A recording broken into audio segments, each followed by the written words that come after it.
லவ்வுக்காக ஒரு பையன் எவ்வளோ தூரம் செய்வா அப்படிங்கிறத எடுத்து சொல்றேன். கிறிஸ்டினா கதிர்வேலன் படம் எப்படி இருக்கு அப்படிங்கிறத நான் சொல்றேன். நான் ஸ்ருதி பாலசுப்ரமணியன்.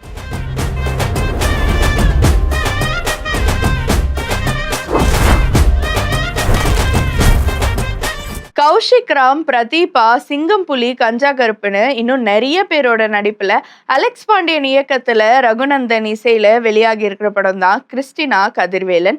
இந்த படத்துல ஹீரோவோட ஃப்ரெண்டு லவ் பண்ணுவாரு. ஆனா அந்த லவ்வுக்கு நிறைய எதிர்ப்பு இருக்கிறதுனால அவருக்கு ரெஜிஸ்டர் மேரேஜ் பண்ணி வைக்கலான்னு ஹீரோவும் மற்ற ஃப்ரெண்ட்ஸும் டிசைட் பண்றாங்க. அந்த ரெஜிஸ்டர் மேரேஜுக்கு ஹீரோவும் ஹீரோயினும் தான் சாட்சி கையெழுத்து போடலாம் அப்படின்னு சொல்லிட்டு டாக்குமெண்ட்ஸ் எல்லாம் சப்மிட் பண்ணுவாங்க. அந்த இடத்துல ஒரு எரர் ஆகி சாட்சி கையெழுத்து போட்ட ஹீரோயினுக்கு கல்யாணம் ஆன மாதிரி சர்டிபிகேட் வந்துடும். அதே சமயம் ஹீரோயினுக்கு வேற ஒரு பையனோட 15 நாள்ல கல்யாணம் அப்படின்னு சொல்லிட்டு ஃபிக்ஸ் பண்ணிருப்பாங்க. இந்த சர்டிபிகேட் பிரச்சனையை எப்படி சால்வ் பண்றாங்க, ஹீரோயின் எப்படி சேர்றாங்க அப்படிங்கறதெல்லாம் தான் இந்த படத்தோட கதை. அந்த கேஸ்ல நீயும் இன்வால்வ் ஆயிருக்க.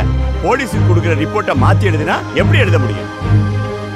இந்த படத்தோட பாசிட்டிவ்னு பார்க்கும்போது விஷுவல்ஸ் ரொம்ப நல்லா இருந்துச்சு. செகண்ட் கிளைமேக்ஸ் மட்டும்தான் இந்த படத்திலேயே கொஞ்சம் பெட்டராக இருந்த மாதிரி எனக்கு ஒரு ஃபீல் ஆச்சு. மற்றபடி எல்லாமே எல்லா இடத்துலையும் லேக் ஆன மாதிரி தான் ஒரு feel. Screenplay, acting, dialogue, லாஜிக்னு இந்த படத்தில் நிறைய லேக் இருந்துச்சு. மியூசிக்லேயும் எனக்கு ஒரு எக்ஸ்பெக்டேஷன் இருந்துச்சு. சில இடத்துல மியூசிக் ஒர்க் அவுட் ஆச்சு. ஆனால் ஆன் த ஹோலாக பார்க்கும்போது அதுவும் டிசப்பாயின்மெண்ட்டில் தான் முடிஞ்சுது.